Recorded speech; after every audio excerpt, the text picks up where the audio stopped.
சென்னை பல்லாவரம் அடுத்த திருநீர்மலை அருள்மிகு ஸ்ரீ ரங்கநாத பெருமாள் சித்திரை பெருவிழா தேரோட்டம் வெகு விமர்சையாக நடைபெற்றது. 108 ஸ்தலங்களில் ஒன்றான தெய்வீக மனத்துடன் புராதன புகழுடன் பிறகு மகரிஷிக்கும் மார்க்கண்டேய மகரிஷிக்கும் ஸ்ரீ ரங்கநாத பெருமாள் அனைத்து பக்தர்களுக்கும் காட்சியளித்தார்.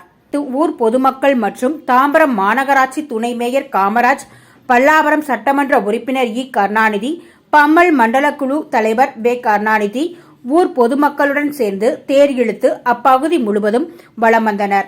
இத்தேர் திருவிழாவில் உபயதாரர்கள் சுற்றுவட்டார பகுதியான பல்லாவரம், பம்மல், அனகாபுத்தூர், குன்றத்தூர் ஆகிய பல்வேறு பகுதிகளில் இருந்து ஆயிரக்கணக்கான பக்தர்கள் கலந்து கொண்டு ஸ்ரீ ரங்கநாத பெருமாளின் ஆசி பெற்றனர்.